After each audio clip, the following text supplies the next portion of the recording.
So I'm a big 80s rock girl. And do you remember the song, Loving an Elevator? Remember that song? No. I think it's Aerosmith. Well, Kelsey, look it up. And there was this badass video vixen in an elevator just, and her name was Brandy Brandt. And I loved it. So Brandy's named after a hot video vixen. Which, I love that. Okay, I love She that. does. Like, she'll tell it all the time. Aerosmith, yeah. Wasn't it your dream to be a video vixen? Yes. Okay, so this is all connecting. It's all connecting.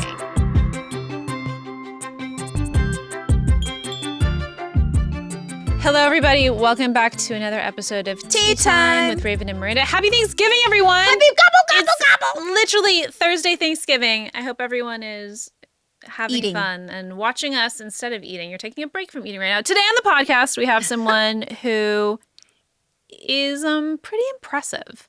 When I first met her, I have to say I was instantly like, I want to be your friend. I want to know you. You're cool. You're cute. You're funny. You have Super cute. You're a mom. You give me those vibes too. You guys, it's Tish Cyrus. The mama on Thanksgiving. There she is. Tish, what do you do for Thanksgiving? You know what? I miss it when everybody's in town because it used to be so much fun because all the kids would be home. And so now that they're older, we never know who's coming in, but we always kind of have a Friendsgiving. Nice. So we have so many friends that are from out of town and that their families aren't here. So usually it's a lot of our family and then everybody's friend. I love that. So it's really fun. And are you cooking? Or do you cater? So Molly usually caters for me because she likes really healthy food. Okay. And then I'll make some like real Southern cooking. Thank you. I want to get into that. Yes. What are we eating, Tish? I mean, it's a little basic, but I feel like it's like mashed potatoes with lots of butter. Yes. Like lots of butter. Okay. And you know what? I'm a stovetop stuffing girl. You're a And stovetop? everybody's like, are you really making stovetop? But it is like, there is nothing that tastes like it. I love stovetop. And that's why Molly's catering. Okay, wait. Yeah, Stovetop, yeah, are you no. doctoring it or are you doing it as the box requires? You know what? I will doctor it a little and do like onions and celery in it. Okay. Okay. Yeah, That helps but a there's little bit. something about the seasoning of the stovetop that I love. That's hilarious. So you're a stuffing, not a dressing. I'm a stuffing. I'm a dressing. You Yeah. have to Wait, have is there a stuffing. difference? Yes. Oh. Well, stuffing goes in the bird. Dressing is outside of Oh, the I'm a bird. dressing. I'm a stuffing. See, I want to eat the dressing that is stuffed in the bird that then Which is gets a to stuffing. cook in the juices that is then extra, I don't know, deliciousness. And all I care about on Thanksgiving is the stuffing and the cranberry. That's all I need on my plate. I'm kind of like end. that too, but I needed mashed potatoes and stuffing. Butter. Okay, and I also really, really like Pillsbury biscuits. Because they're Yeah, delicious. Because they are Because they're the bomb. best. Yeah, period. those period. are good. Yeah. When it comes to stuffing, though, I have a recipe. I do a cornbread stuffing. I make this every year. It is my thing. It is delicious. You have to have Gluten-free? yes, I do it gluten free now. Wow. So it's a little bit healthier than because I don't use all the butter that it calls for. But it's so good. Mine is dressing. I've been making my grandma's dressing since I learned how to make it. Toasted wheat bread, all of the gizzards, all of the love and butter and juices from the turkey. But there is a flavor profile to dressing that's different than stuffing. To me, stuffing gets a little bit salty. And for me, dressing is like a pudding. That, you know what I mean? But you'll You'll be able to talk soon, we promise. Okay, But yeah. when it's about Do food. you guys have lots of people come over, or is it just you guys, or? So we are actually in conversations about that leading up to Thanksgiving. No, it is Thanksgiving today. So we were in a lot of conversations about that leading up to Thanksgiving. And the conversation was about tradition. Do we go to my mom's house? Do we go to her mom's house? But we're a married couple. When do we start our tradition? What does that look like? So we are having an open door policy, Friendsgiving type, small, bring your own food. I'll make the dressing. She'll make the Love stuffing. that. Yeah. Absolutely love that. It's also, I feel like we work during the week. So Thursday, it's just hard. You know what I mean? Because it feels like it just goes so quickly that to travel to friends and It's true. family. Did you have to start a new tradition now that your kids are gone? Or grown up, I We should say? kind of do the same, but it's kind of like you guys, like open door, Yeah. whoever wants to show up. But we definitely always do it at my house. Okay. And like this year, like 3 of my kids won't be here. Oh, wait. So this year, 3 of my kids aren't here. So we'll come. We'll come over to you. So, but we always, I love Thanksgiving. It's a I good actually holiday. think I like it as much as Christmas. That's fair. Is it because of the food? I think so. Yeah. Yeah. Well, thank you for taking yourself away from your Thanksgiving spread to be here on this podcast. And I want to ask you something about your kids. You have 5 kids. Yes, I do. So which one is your favorite for real? You know what? I heard someone say, and I think this is absolutely true, there's always a different one according to what's going on. I think you heard Kris Jenner say that. Is that who said it? I think so. But it is actually true. Yeah? It's like that always changes. So you're going to a concert. Who are you bringing? If I'm going to a concert, I usually do bring Molly. If you're going to go hunting, who are you bringing? Oh, hunting. Do you hunt? No. Well, But I would probably... as a mom, you should know these answers. Who would I bring Hypothetically. hunting? Maybe Brandy. She's very outdoorsy. Okay. Yeah. I can get that. You're from her. I see going. that vibe. You're going to the outlet, but it's Restoration Hardware. Oh, Who are you shoot. bringing? Noah. She loves Restoration Hardware. Okay. Yeah. Okay. Yeah. That's fun. We're trying to get these boys in here. Where are you taking the boys? The boys, me and Trace, true. We love to go get tattoos. Okay. Yeah, love a good tattoo. And then with Brazen, literally, what would me and Brazen do? He loves to play me his music. So maybe we'd go to the studio. Okay. Oh, Yeah. that's fun. I like that. Yeah. Babes, I love taking pictures of you. I think you're so beautiful. Aw. And I just wanted to get you a present this holiday season. What about if I got you an Aura frame? Okay, I'm intrigued. Tell me more. Okay, so I can put unlimited free photos and videos. All I have to do is just download it to the Aura app and connect to Wi-Fi, and bam, your face all over the frame. Okay, so is this a gift to me or you? Because it's sounding like it's a gift to you. It's obviously a gift to me, and it only takes about 2 minutes to set up using the app, and I can interact with it with like cute emojis, and I can love a picture. I can even send you congratulations. Okay, I'm very intrigued. Think of how many of our pictures and our videos just live in our phones and we don't get to enjoy them. This way, we can put them in an Aura frame and we can see them in our lives all the time. And I have complete control over who has access to the frame. You know how important that is. Because in some other digital frames, they require an email, and that can get a little messy. And if people want to send them to their family members, something I love is that the gift boxes are included. Every frame comes packaged in a premium gift box with no price tag, which means you don't have to do any wrapping. I know my mom is going to love this. This is going to be amazing. Give her that one of my face over and over. Period. She'll really love that. For a limited time, visit auraframes.com and get $45 off Aura's best-selling Carver matte frames, named #1 by Wirecutter, by using promo code TEATIME at checkout. That's AURAFrames.com, promo code TEATIME. This exclusive Black Friday Cyber Monday deal is their best of the year, so order now before it ends. Support the show by mentioning us at checkout. Terms and conditions apply. Hey babe, have you ever bought a bottle of perfume that was like $200, $300 and then after like the 4th day, hate it? More times than I would like to admit. Well, I have a solution. So I can get you that brand new high-end perfume for a fraction of the price. And if you don't like it, you won't feel like you wasted money. Okay. I have a feeling you might be talking about micro perfumes. Oh yeah, I'm talking about micro perfumes. I actually love micro perfumes so much because, like you said, you can order small little testers, make sure you love the perfume, and then you don't have the dread and the regret of buying a bottle that is so expensive that you're never going to use. And again, they're real designer brands, over 500 fragrances to choose from. Better than I could imagine.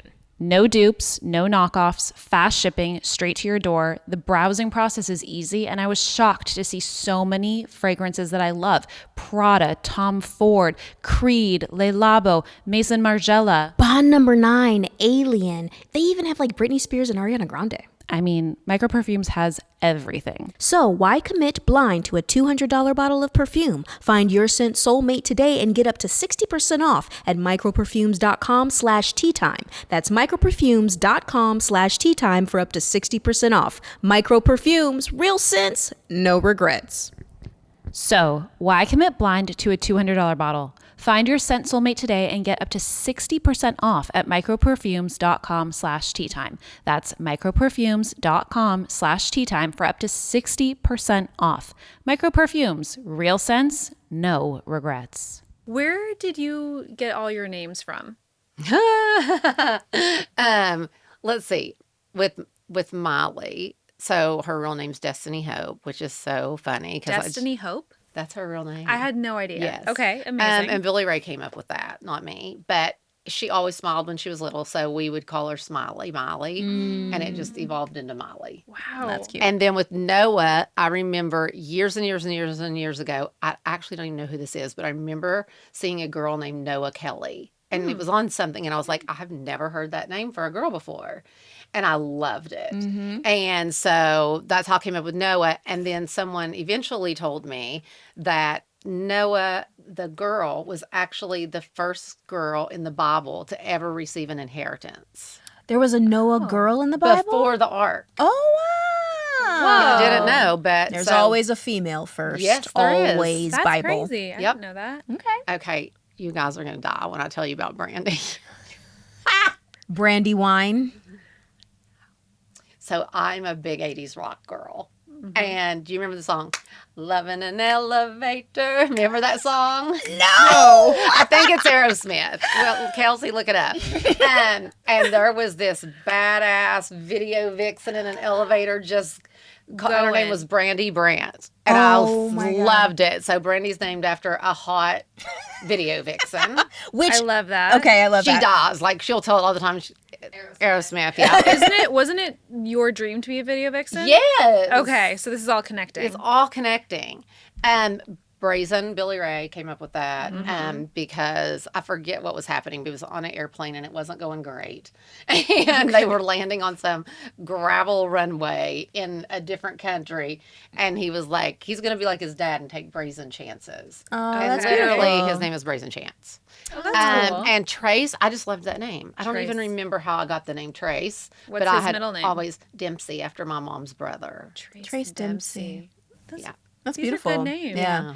That's so interesting. Yeah, I always think about just how we end up with our names and if our names fit us and you know what I mean? Yeah, it's like it's totally. an interesting thing because like Miranda for me, I don't see myself with another name, but I don't necessarily feel like a Miranda. Really? I feel like you are. Really? Yeah. I don't know what even a Miranda is. You. Me. Yeah, you. I also call her Vera sometimes, which is That's her my middle middle name. name. Sometimes she pulls out the Vera in her, and I'm like, oh, Vera. Miranda, I could see that. Miranda Vera Mayday. It's a good name. I like it. I like the sound of it, but I'm just kind of like, you know. Do you like Raven, Simone, Christina, Pierman, Mayday? That's all of my names. Every name is hyphenated except for my middle. Yes and no. Wait, how many was that? Raven Simone, which is technically one name because it's first name. hyphenated. Okay. Christina's my middle name, Okay. and then Pierman Mayday is my last name, hyphenated. Because when we got married, hyphenated our names. Yeah. I actually, I'm going to be honest, sometimes I have a problem when people call me Raven. I tend to like trigger me a little bit from my time being called Raven. Yes. All that time. And then sometimes people call me Chris because my middle name is Christina. My friends will do that. Like if we're in a big open area and there's a lot of Okay. people, I'll be like, do not call me Raven in public. Call me Chris. And then I have other nicknames. But my name has been so used True. that I just kind of dissociate from my name. I understand that. Dissociate from my name, yeah. So really, when you were younger, did they call you Raven Simone? People did. My parents didn't. I was always Ray. My brother called me Reva. My mom Reva. called me Ray. You know what I mean? That was Okay. that was Ray's the thing. easy. It Yeah, it rolls, is. I like you know? that. Yeah. Yeah. What about you with your name? Okay, so my mom, I mean, like, we're from Eastern Kentucky. Like, she is not fancy. Okay. But she thought she was for some reason. My name's Letitia. Just throw it. And Letitia is over the hat. Letitia. Letitia is my name. Letitia, honey, that is Looks such great. Okay, a but the funny thing is, is because everybody is like Letitia, but my mom was very hilarious. Eastern Kentucky. She named me like Leticia after a French model. Hilarious. And I'm like, Mom, I did not. That didn't go well. Nobody's thinking that. Yeah. But legally, I changed my name to Tish because everybody just always called me Tish. That makes sense. Leticia is actually, and Letitia is actually giving me like Spanish Yeah. more than anything. We knew a Spanish Letitia. Yeah. That's why. Really? Yeah. Leticia. Yeah. Um, Yeah, but nobody ever says Leticia. No, Yeah. except for us. We're going to call you Leticia for the entire... I mean, that could be your alter ego, Yeah. your video vixen self. And the funny Ooh. thing is people try to give me, like, some people called me Laddie in school for Letitia, Yeah. which was weird. And then my mom then decided she was going to walk me into school every year and tell everybody that I was to be called Letitia or Leticia. There was no Tish or Laddies or any of that. She wanted me to be called by my name. Dang, no choice. No No choice. Call me by She's my a name. really strong mom. She really was. Did you take on those qualities? I think I did in Yeah. different ways. Yeah, I think I really did. Now I feel like there's so much more of her in me now. I'm like, oh my gosh, it was just my mother. And even my kids will go like, that was so mammy. Oh my gosh. And I'm like, I know, but it's just happening. We all just become our moms, Yeah, I we think. do. We try and avoid it, and then it just happens. It totally You're like, happens. All right, here we go. But she was great, so What was your childhood like, your upbringing? magical. Hmm. Yeah. And I'm adopted. Yeah. I don't talk about that a lot, but I'm adopted. My parents adopted me when I was an infant. Mm-hmm. Oh, I love this. And honestly, I just cannot even explain to you the amount of love that I got from my mom and dad. Like because my mom couldn't have kids, I was just their everything. So you were only child. I was the only child. Wow. I know you don't talk about it a lot, but I'm very intrigued because adoption stories, they run the gamut. They do. And you are one of the few people that have come into our presence and said how amazing their life is. Did you ever come to a point where you wanted to meet your real parents? I did. Birth And Now what I'm happened? going to save that when I write my book. Oh, yeah. To tell I'm the writing whole a book story. too. Yeah. But when I tell you the story Yeah. of finding my birth parents, which I did, it's the most insane story ever. I'll let you have that in your book. Yes. I understand. I appreciate you talking about it. What was it like being adopted and going to school? You know what? My mom, they told me when I was really young. Like, I feel like I was like 4 or 5 years old when they set me down because my mom said I didn't ever want to wait till you were older because I didn't want it to make it this big, huge deal. I kind of wanted to tell you when you were super young, so it was just a part of you and you knew, but it wasn't some, big deal. Like we were setting you down to tell you something Yeah. crazy. And she always put the spin on it of like, we wanted you so bad. Like, it makes me want to cry. I lost my mom during COVID, and it's awful. Recent. Yeah, it's too recent. But, like, she always was just like, so many people get pregnant, and they're not ready for that. Or, some people don't want to have a baby or do, like, and she would just always say, like, we wanted you so bad, and, like, you made our lives. And so I never thought of it in a negative way ever. I always just thought of it in such a positive way of like, that stuck with me, like how much they wanted me. And it was amazing. I love that. It's so beautiful. You're adopted when you're young. Your parents sit you down at 3 or 4. Do you think that you would have ever known you were adopted? Probably not. Okay, right? Like, did they need to actually do that? Probably not. And the weird thing, the funny thing with my mom, she very strong. Like, we after she told me or whatever, it wasn't ever something that any of us ever brought up. And like, if I even did bring it up, like I could tell it hurt. Like she didn't even want to talk about me having, possibly another mom or dad or whatever. And so it was kind of like not talked about as I got older at all, really.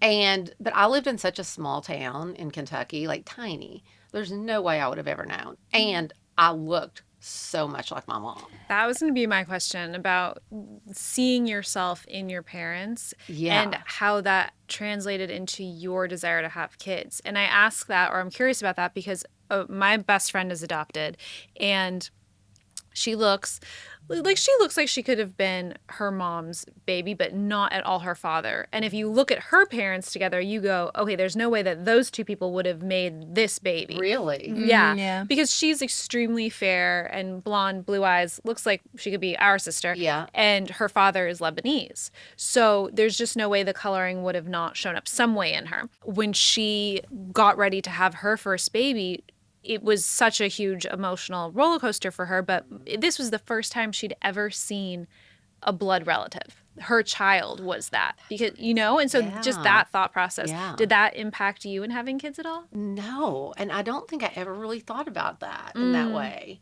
Interesting. Yeah, that's so wild. Yeah, to think about that's the first time she saw her blood relative. Yeah, it was, because she met her birth parents after. Oh, that's so crazy. Yeah, me too. Yeah. I'd already had 3 kids by the time I met them and saw who they were. Yeah. But I kind of looked like both my mom and my dad, my adoptive parents. My dad had kind of big blue eyes, and so did my mom. And so I feel like I was built like my dad. And so, I never really thought about it. Yeah. And people would always, and my mom would beam when somebody would say, you look just like your mom, Yeah. And people told Miley all the time, oh my God, you look like your mom and your grandmother. And my mother would just beam. It was so sweet. And Miley, they were very close. She has a huge portrait of my mom on her arm. Aww. And it just cracks me up because, again, we're from Eastern Kentucky. We are, and my mom's got this big updo, I'm sure some fabulous wig that she's wearing. And yeah, she was way more of the stage mom for Miley than I was. She went to Hannah, Montana every single solitary day that Miley was ever on that. Monday through Friday, every single solitary day. Oh, wow. Did not miss one. Do you consider yourself a stage mom? Not at all. No? No. She don't get that vibe. I'm not that. I'm really I hate being on set bored. And there's a lot of that. Yeah. I am not a stage mom.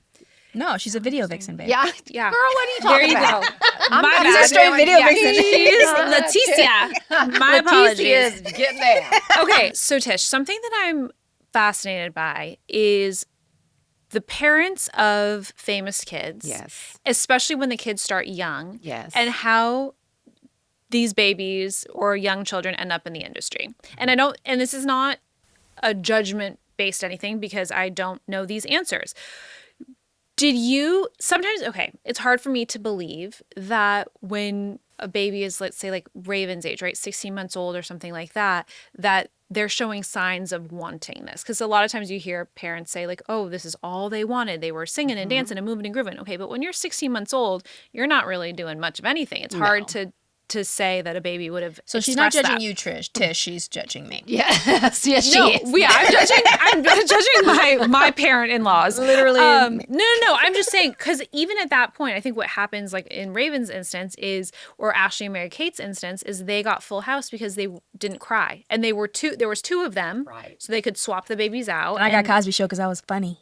And there you go, I mean, and you were adorable, very funny and the cutest thing ever. So, Same. Yeah. So what did you see in your kids that led you to know, this is in, because they all are in It's so insane. They're all in it. Every single one. And obviously Billy Ray. Yep. What did you feed them as kids? I mean, it's Yeah. did you breastfeed them? It How isn't did just you make because it's all they knew. superstars? I'm just maybe because it is different for us because Billy Ray. And they kind of that's the only life they knew, I think. And it really, honestly, I never thought Molly was going to be doing what she's doing. We were into competition cheerleading. I was the best cheer mom ever. I was the one T-E-double-N-E. I'm in the I care only about cheerleading. Yeah. But Billy Ray did a show called Doc in Canada, and we were there for 4 years.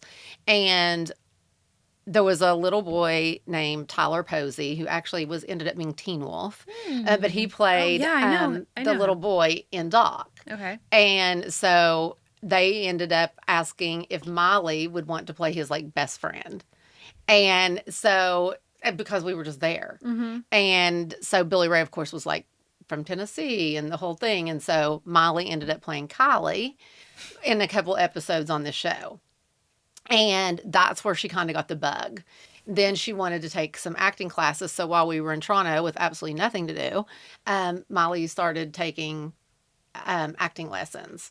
And the other thing is like we didn't plan on Molly auditioning and stuff. I have a really good friend that has two kids that have been in the business forever. And they would drive from Tennessee to California every single solitary pilot season and be here for a couple months during pilot season. And Molly wanted to come to LA. She just loved the thought of LA, not acting at all. So Wendy was like, if you don't care, like I'll take her for the summer and she can hang with the kids and whatever. And so we did that. And they always went into their agent when they first got down to remind them that they're here from Tennessee and they want to go out and all this stuff. And one of the agents, her name was Margot Clar, and she literally was like, who is this wonderful child?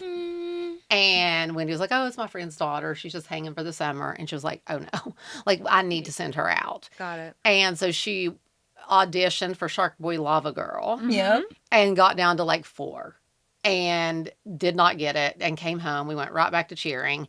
And then like 6 months later, they called about Hannah Montana. That's epic. That's crazy. As you tell that story, just so you know, I'm scanning you. I'm scanning you from all of my history of parents and in the industry. And what I cannot find is a jealous bone towards your kids. That makes me want to cry because I can't find it. And I'm listening. I'm listening hard. I don't know why Molly said this, but she called me like 3 days ago and she goes, Mommy, thanks for you never being jealous of me or stealing all my money. And I was like, oh, you're welcome. No, she's not one of those moms, which is really rare. Really? And even the moms that show up that put on, there's still a little bit of them that's either jealous that their child has overcome personal triggers or just adulthood or financial. But I find it interesting. You do not have a jealous bone in your body. I don't. Towards your kids. At all. That's amazing. No, not toward my kids in any way. I can see it towards other bitches. Like, that's fair. Totally. Oh, Dave. I'm But like, all the video kids. vixens. This looks great. And I'm jealous as hell that I'm too scared to do it. And I applaud you for it. So I am, Tish. I'm like, holy You don't need shit. I do. I need this. No. But I'm so scared. I just don't think I could do it. We should do it together. What if it like does something weird? Also, Tish, you have the access to like get the best of the best of the best. I You don't have to be know, scared. But one of the best told me that there's always, no matter who chance. does it, a chance that like a nerve doesn't come back right, and then you have this. And I'm just like, I still got nerve damage in my lip from getting one of my back teeth Oh, her taken out. wisdom. Oh, I too. remember when I got mine taken out, they said that was possible. And I still have to like, I do. Really? Well, we all did it anyway, and we're here, so I think we can do our little neck lifts. Listen, no, we're not doing. Listen, I'm going back to giving you praises. Okay.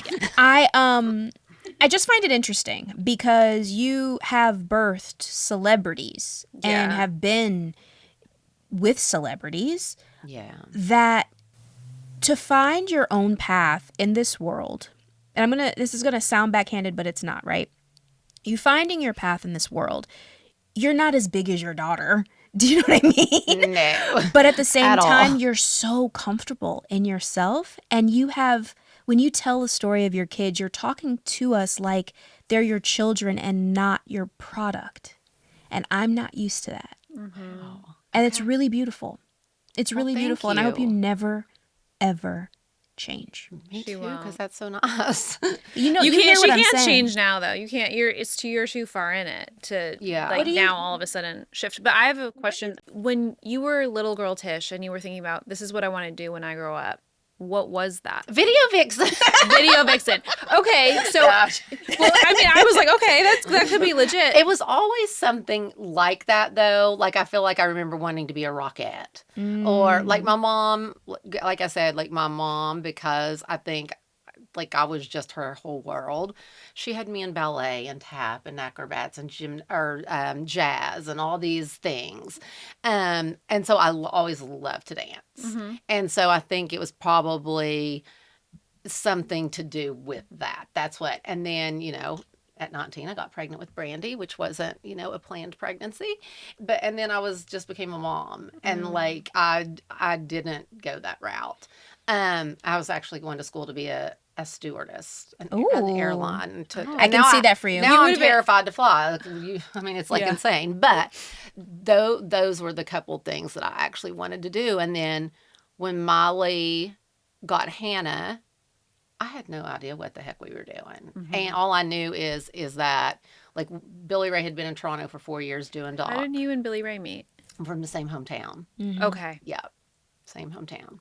And I was like, how do I now not separate our family? Because we'd been in Toronto, and Brandy and Trace, they all end up going to school in Toronto for a minute. Then SARS broke out. I don't know if y'all remember. Oh my God, remember SARS? Yes. It was the original COVID. It was the original COVID. I remember that. And it was crazy up in Toronto. It was really crazy. So I was driving back and forth to Nashville, and it was a nightmare. And so when Molly got Hannah, I was like, I am not doing this again with our family. So I just picked everybody up and moved, including my mom. And we all moved out here together. Wow. And you're glue. You kept everybody together. I did do that. I think that in also reading you and kind of spinning off of what you're saying, babe, because obviously Raven knows this world super well from her own personal experience, and then also from growing up directing, being around kids who have their parents there. You've really been in it. I think that this is, and why I say it'll never change for you, is because it has to do with your spirit. Mm-hmm. Number one is like, it's just who your being is, the not seeming jealous, because the fact that you even had aspirations to want to be a performer or a dancer, then to see your kids go on and do it, there are people and personalities who would have resentments towards their children, who would feel like they have to then live vicariously through them. You don't have that, dude. I mean, listen, behind closed doors, we might not know what we're talking about. I actually she doesn't, don't. Baby. Yeah. And I think by the time we moved out here and I was older, like I think I was probably about 37 when we moved to LA. Mm-hmm. I was just a mom by that point. Like you were comfortable I had 5 kids. Yeah. And that's all I did. So also just, it was so important for me. Maybe because of my mom, like I was glued to her hip because I was her whole world. And I mean, sometimes I feel like people probably think that's a bad thing. Somehow for me, it wasn't. And that's kind of how the kids were for me, is like I didn't want somebody else taking care of the kids. And I didn't want to go on like the Cheetah Girls tour with Molly and leave my other kids at home with a nanny. Mm-hmm. But yet I'm like, also like, do I uproot them? It was hard to make those decisions, but every time, like when Molly would tour, I took them with me, Brazen and Noah, because they were so much younger. Brandy and Trace could make their own decisions, like they wanted to stay in school or they wanted to come. But with Noah and Brazen, I always had them on the road, and they'd have a tutor. Mm-hmm.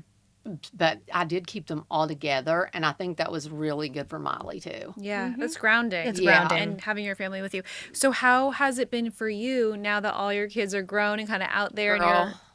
Right? Yeah, because you don't have them life on your hip. I'm sad. I bet. Yeah. Yeah, I miss my kids that are in Nashville a lot. And we've talked a little bit about it. Like it's been the last few years, I think it's hit me even more because they're just getting so much older. Yeah. But how old is your oldest? My oldest is 38. My age. Brandy, right? Yeah, Brandy. Yeah. Yep. Yeah. So, and I'm lucky that Noah and Molly both live very close to me. Mm-hmm. So I see one of them probably every day, which is really, really nice because I see people whose kids go off to college and they're in another state and they don't have any of their kids around. So I'm really fortunate that I do have that because, I don't know what I'd do without them because honestly, I say with 5 kids, you have to be in it. Yeah. And I don't think I took the time to make a lot of friends in LA because I was just raising kids. Yeah. And it's probably for the better. Maybe. But now I'm like, lonely a little bit. Mm-hmm. Well, that's the thing. It's like in listening to you talk, I was like, okay, you at 19 got pregnant, went into mom mode and basically never stopped. And now all of a sudden you're probably, and correct me if I'm wrong, but it's like you're in a place in your life where the birds have left the nest and you're kind of left to have to confront yourself and when your identity becomes wrapped up in whatever it is that you're doing outside of yourself, being a parent, working, whatever it is, when that thing goes, it's kind of like, who am I? What am I doing? I'm trying to figure it out. How's it going? Well, what I heard is that you rolled a blunt and figured it out. I did do that. I had it really figured out for about 10 years. With all those And I was blunts? like happy. I was smoking. I was toking and having the best time of my life. Good for Yeah. you. And I just started smoking a little bit again. I didn't smoke for like a year and a half. How's it And going?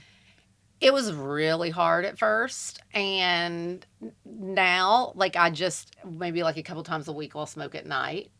But honestly, I personally believe it was really good for me. It was really like a medicine for me. And I would like to get back to that place at some point where I feel comfortable smoking again. It was giving me some anxiety, so I stopped for over a year.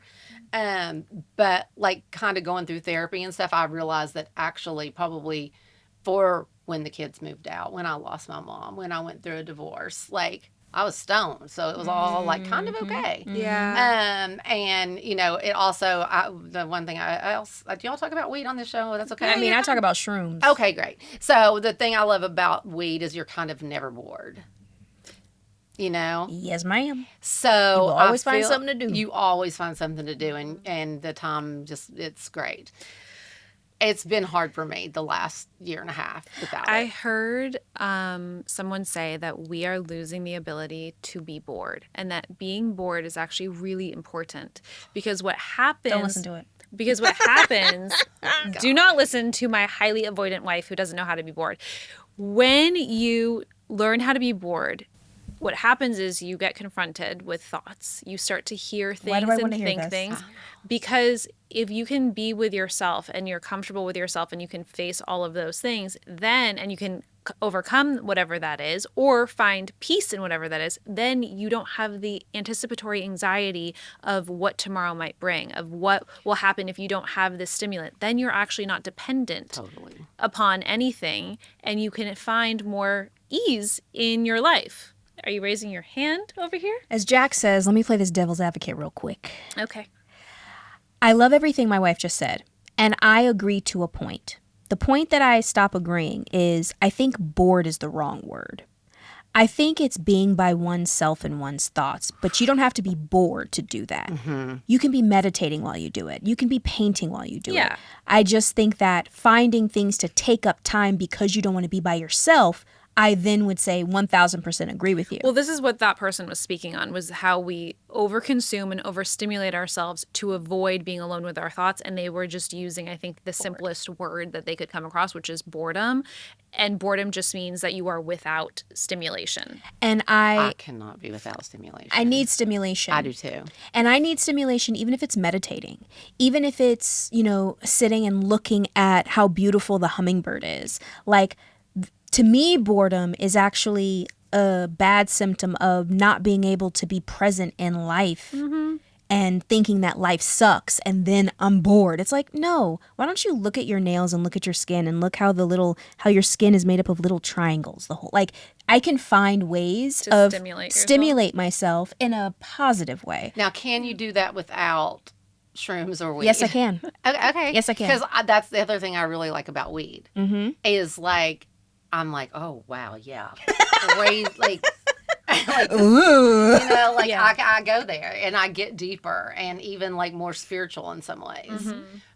But without it, like I have a really hard time being with my own thoughts. Listen, That makes I do sense. too, because I always would say an idle mind is the devil's playground. And for me, I have really had to work hard as somebody who doesn't take pills and doesn't use any kind of substance, even though there are times for sure where I could have used them and benefited from them. I just have not found either my right cocktail or I've been too afraid actually of the thing itself to try. I've had to work extremely hard to find a way to sit with all of the discomfort. I've gone through phases of my life where I'm like highly paranoid, where I was struggling to leave the house. When I left the house, it was a choice between, am I going to the grocery store or the dry cleaner? Because I only have tolerance for one because everything is so overstimulating. My body felt like it was on fire. So it's really difficult. But I feel like it's the difference between continually absorbing things to avoid, because you know you're avoiding something, versus being able to, as you're saying, be present in a moment and find pleasure in the things that you're around without needing to like go to the phone and just numb out in that way or numb out in some way. And I know I've smoked weed before, and like you, Tish, and my wife, kind of like, I got to a point where I couldn't smoke anymore. I started to get a little hallucinogenic in that world. It started to create anxiety. I was a little bit more paranoid than I needed to. It wasn't really good for my mental health. And then I moved to CBD. And that helped because I would do a lot more CBD and then smoke, because what happens is when you separate the THC and the CBD from each other, which people tend to do because they're like, well, we have to find the strain. This is the highest, whatever. Right. The CBD actually helps balance all of those psychotropic things that might happen to you with weed. So I started doing that, but then I wasn't feeling good either. What I have a problem with is the constant anger that my body has held for all of these years. So I'm like this.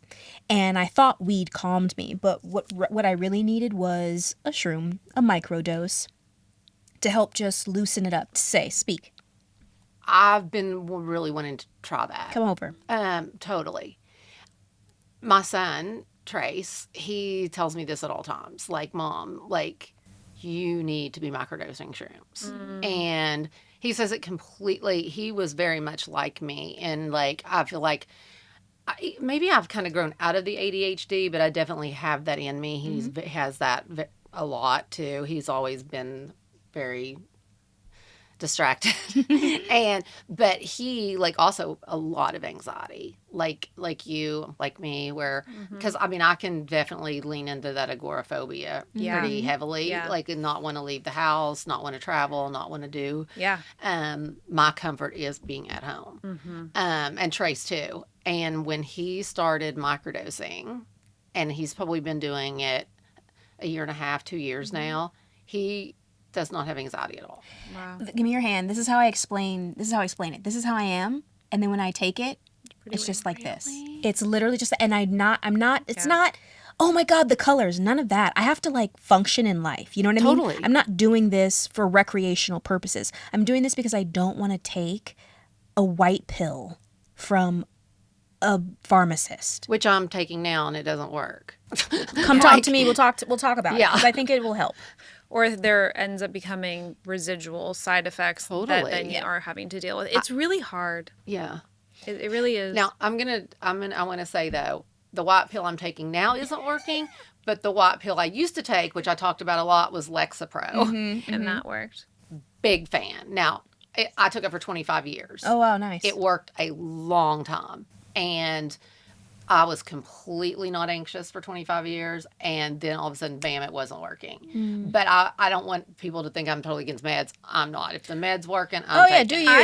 I agree. I'm not against meds at all. I think they save lives. They do. And I think that for so many people, it truly is like the biggest blessing.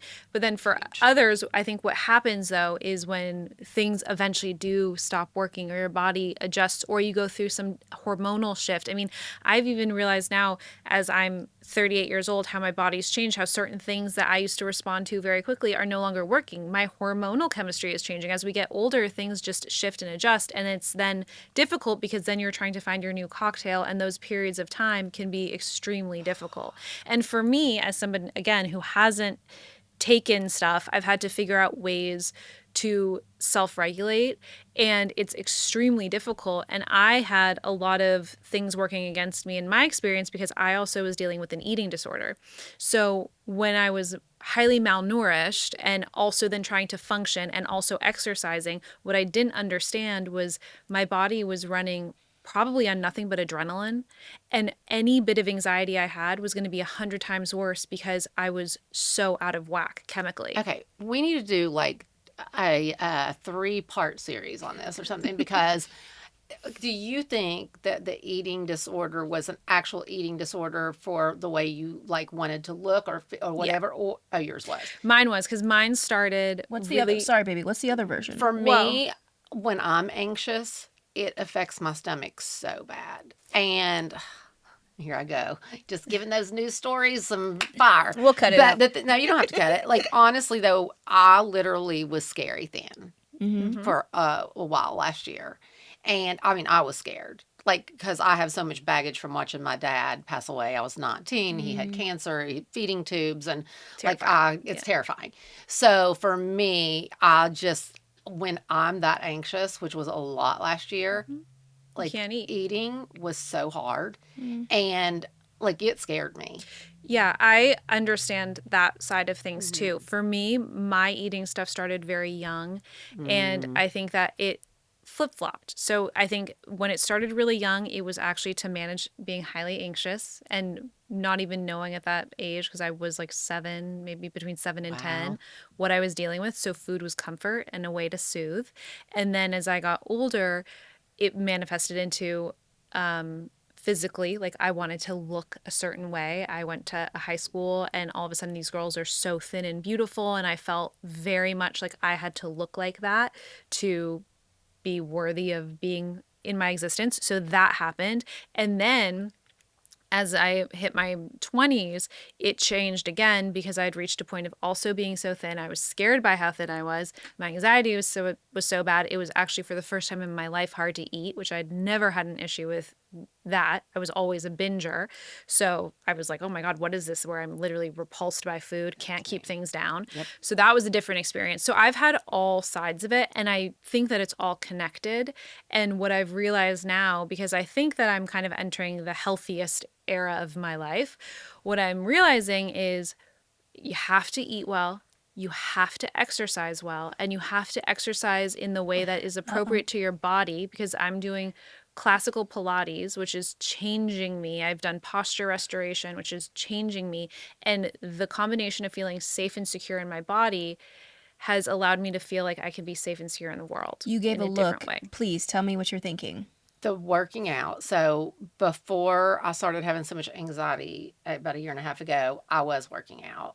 I had never worked out, and then I started working out. I never liked it, but I did it. And then once I started getting anxiety, like I just, the thought of working out, I think honestly is part of my anxiety now. It's weird. I get that though. Really? I do. Like in the mornings I wake up and like it's like this pressure to work out, and I don't. But like every morning I know that I should. But the second I start thinking about it, because where I'm already kind of this, I just can't do it. It's not right for right now. That's what that is to me, because I also had that where it either anything that felt like pressure or like it had to be done, I had an aversion to, because the fear of having anxiety within the thing was greater than my ability to understand that the action itself could help heal the anxiety. Then what started happening for me was I would be working out and start having panic attacks within that, so I couldn't exercise publicly, because if I was in a gym or anything, it made me instantly nervous. So I had to exercise in a controlled environment in private. So but all of it all now, y'all need to do is take shrooms. Let me tell you something right now. we also have to go to it's great. Ladies, we can offline here's a about shot. it. We're going to offline about it, because Here's also, a shot of tequila. Let's calm down. what I will also say is like freaking social media gives me anxiety, because the phone listens to you, I guess. Like everything on my feed is about being over 50 and how exercise is the most important thing to keep you young. And if you don't, you're going to be decrepit and all this. I am just like, holy crap, please stop. I know. Like, I hear you. It's like, I just don't even do it anymore. Like, I try not to look at it, because I'm like, if one more person tells me I need to exercise, I'm going to lose it. Well, really quickly, let me just say this. That exercise, you can also start reframing it for yourself and what that looks like, because exercise for you can be gentle movement for 5 minutes. You know what I mean? It doesn't have to be you in a gym lifting weights for your bone density because you're a woman. It does take all of that noise and chatter away, because honestly, the healthiest thing, the best anti-aging is when your system is regulated, when you are not stressed, when you're not in a constant state of flight or fight, when your cortisol isn't pumping through your body. When that is regulated, you're in perfect condition. You're in harmony. So was your body dysregulated? Fuck yeah. Hell yeah. And now you feel like it's regulated? Much more regulated. So there's hope for me. Oh, yeah. My nervous system is twacked out. There, of course, is Not hope twacked. for you. No, no. There's most definitely hope for you. I'd like to ask a question to both of you. Okay. What brings you pleasure? God, What this is brings so you bad. pleasure? Like, not that, like, just, I want to be politically correct and say, and all this is true. I freaking am obsessed with my husband. And, like, that's I would nice. latch on all the time. And I'm obsessed being with my kids, too. But what's the real answer? I love to work. Yeah. I love to work. And it doesn't have to be like work, but like I've, managed Miley with someone since she was 12.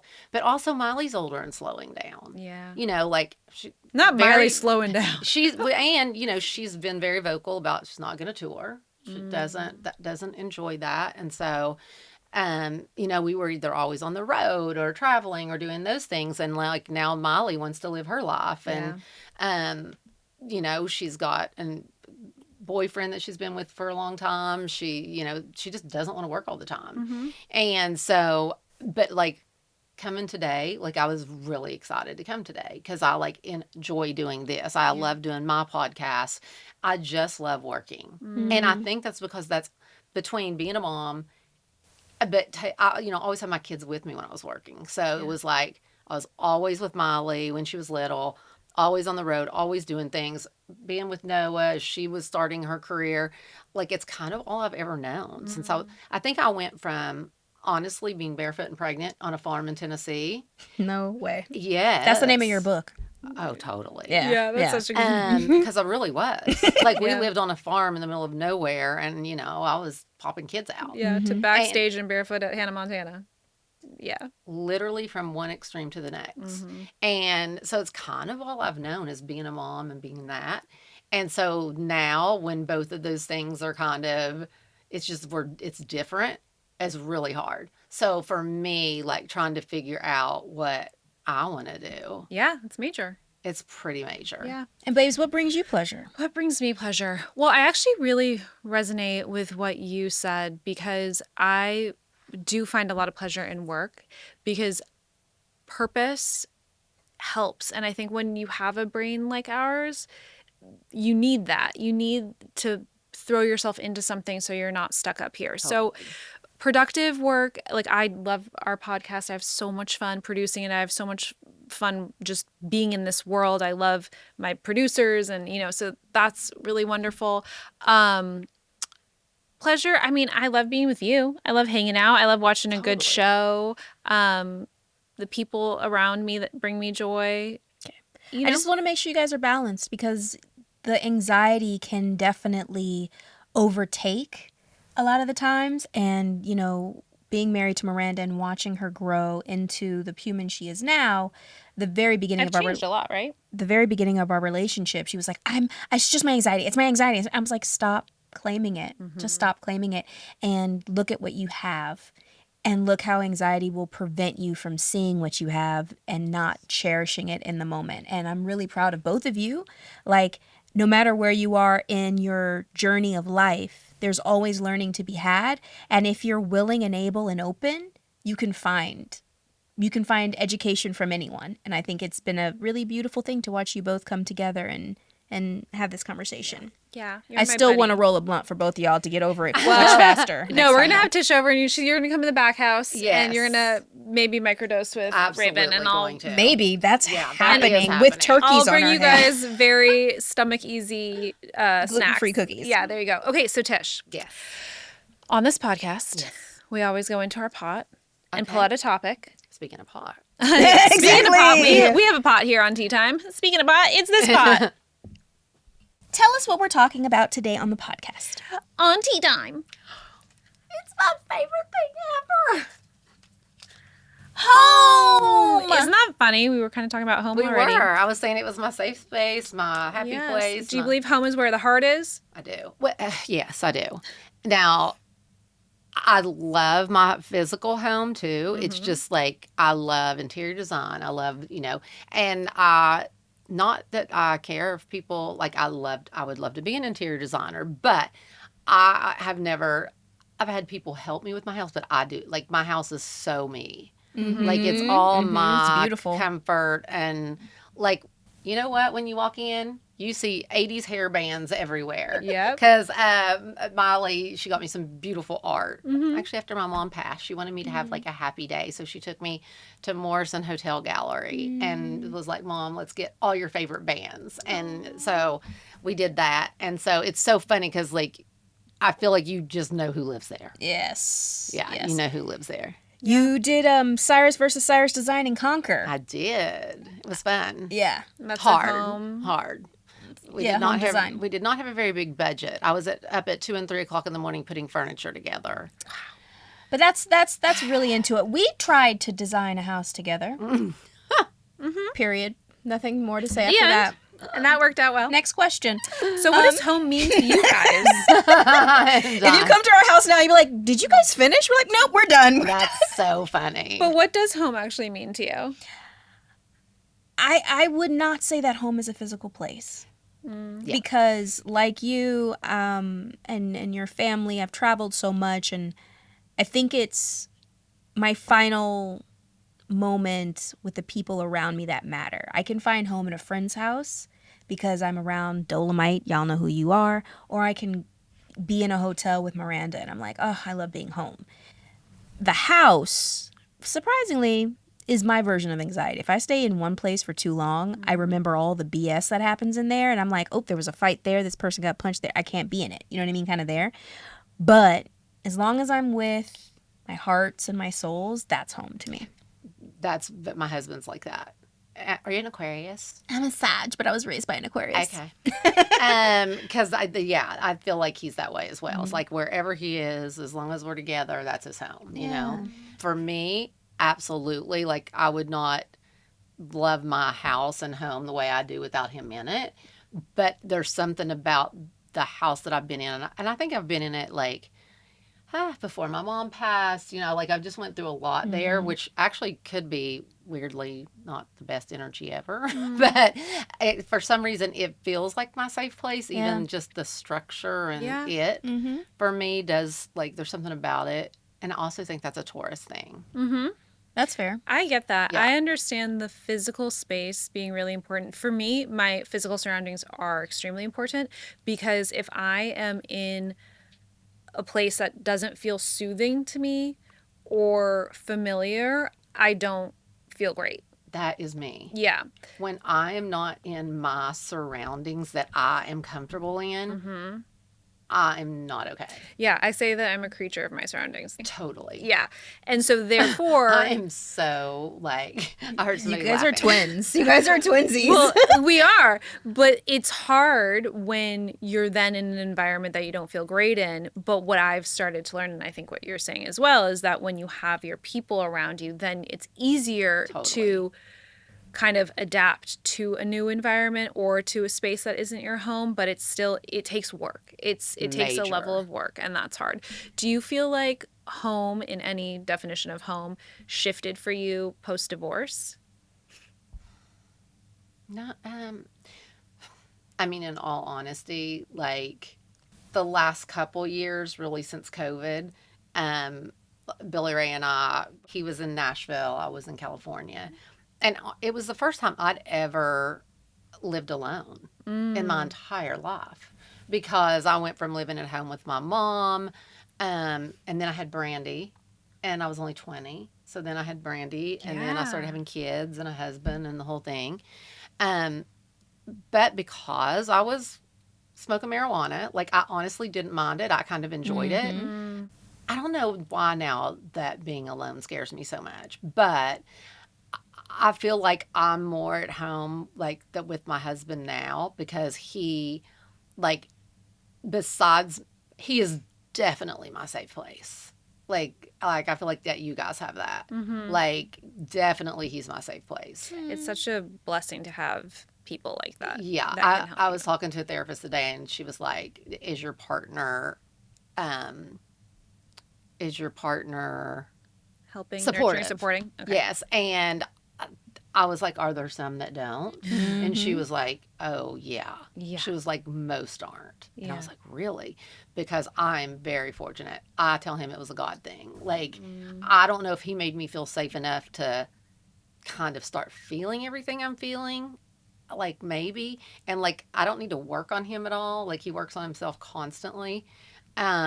But he like honestly just he is so good with me during all this. I'm so happy that you have Oh, me too. him, Yeah. because that having a person, and I do think that he could be part of the reason why you are feeling some of what you're feeling, Yeah. because when you feel safe, even though right now you are in this anxious place, Yes.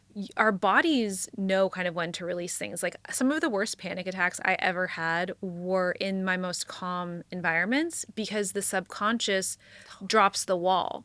And so, Raven for me has been home in so many ways, because she has given me a safety that I actually never had in my physical home. I mean, I got married when I was like 24.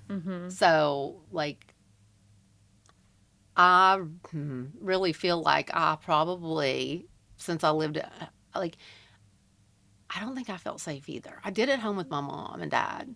Um, I don't know if it was a feeling of not being safe as much as just like I had to depend on me. Yeah. Like and not that I want to not depend on me now. I mean, of course I do, but it is really good to know when I am not in the strongest place and I'm not some badass manager raising, like when I am not in a good place, that I have a partner and a husband that is not running away Yeah. and is like there. Let me just also say Yeah. the industry that you are in, that we're all in, is not normal for our nervous system. It is a stressful, forget fright or flight or fawn. It is fright every day. It is a strenuous situation. And I am not a mother. I have one. I know mothers.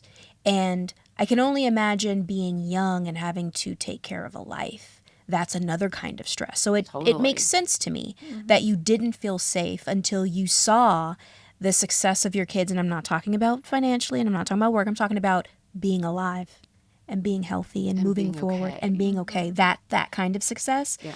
That now you can drop it. And I say that because for Miranda and her speaking about hers, it's like she needed structure that gave her space to be free. She did not have to fight for her right to feel needed or wanted or seen. You are married, you are seen. And, I love my wife, but she's like, at the very beginning of the relationship, she's like a little toddler in water. It's like, calm down. No, you're safe. I'm like, you're safe. Just sit down. But when That you was have me. abandonment issues and trust issues, it's just so difficult. My abandonment issues are insane. Yeah, mine are too. It's so not okay. Yeah. And I was the same way when I met Dom. Like, it was crazy. Yeah, and he's helping you ground and heal and work through. Completely. And I didn't know how to communicate at all. Like, that wasn't a thing, communication. Did you start therapy rather recently? I did on my own. And Dom, actually, he has a great therapist that he's gone to for 15 years, once a month. He goes. Little tune-ups. And, like, he saw a lot of this in me when we first met. About the biggest thing was the abandonment issues. And he goes, I want you to come with me to therapy. And literally 2 to 3 weeks in, we went to which the news outlets love to make a bad thing. There was nothing wrong. Like, literally, he loves his therapist. He's like his mentor. And he was like, I think you should come with me. Like, I think it'd make you feel good to have someone to talk to.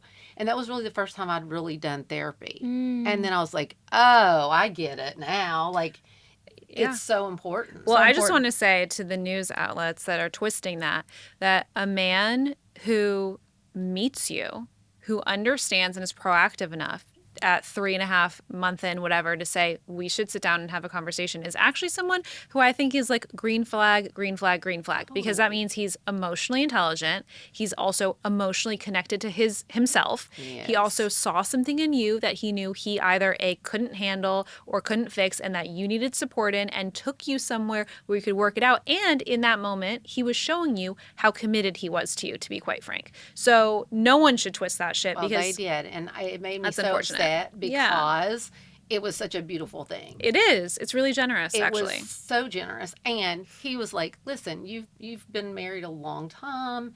He knew, like, you lost your mom. You've met me, and, we want to move forward. And, like, you have things. And, like, I need to know how to help you move this way and how to, like, help you, like, get over those things. And it was so, like, eye-opening. Yes. About who he was. And it's a gift because, in a way, what that is setting you up for is to find your internal home, which is what we're all seeking in one way or another, is to feel at home in ourselves, in our bodies, and therefore we're safe everywhere, because home is a representation of safety for a lot of us. For others of us, it's really not. But for those who understand that meaning of home or have that connection, you want that within yourself. I have a question for both of you. What is an object in your home that has moved with you every time you've moved? I got the answers. I've got one funny one, but it's not mine. It's something Miley's taken with her. It's hilarious. So the house that I live in now, it's the too long of a story to tell, but at one time Miley owned the house. I bought it from her. Blah, blah, blah. Blah, blah, blah. And it had a black toilet in there. And I was rearranging and redoing the bathroom and getting rid of the black toilet. And Miley was moving at the same time. And she was like, "You're getting rid of the family throne?" I was like, "Yes, I am." And she was like, "You can't." And I was like, "I am not having the black toilet anymore." So she said, "I'm keeping it." It's moved 3 times. Oh, wow. Not the toilet. The That's black crazy. family. Oh my And she gosh. said, "I'm going to have a bronzed plaque put on the top that says the family throne." She should. We really The should. Cyrus She should. throne. There It's you so go. funny. That's hilarious. What's yours, babe? I have traveled with my stone collection since I moved out of my parents' house. I have the same selenite and goodness gracious, amethysts and citrine, and it's right now it's in outside charging in the new house or whatever. And I also have traveled, I'm saying that, but I have to say another one. I also traveled with my wood pieces. The very first place that I moved out was in Toluca Lake, and I went to a place called Bodea Designs, and I bought I love furniture. I loved that place, right? more than anything. I bought beautiful, beautiful teak wood bookshelves and furniture, and it's traveled with me everywhere. And then I got married, and my wife said she didn't like it. And I said, okay, so how am I going to make this work? So I found a woodworker, and we dismantled all the wood, and she remade it into something else. That my wife likes, and I will move with that wood everywhere. Again, wood is porous.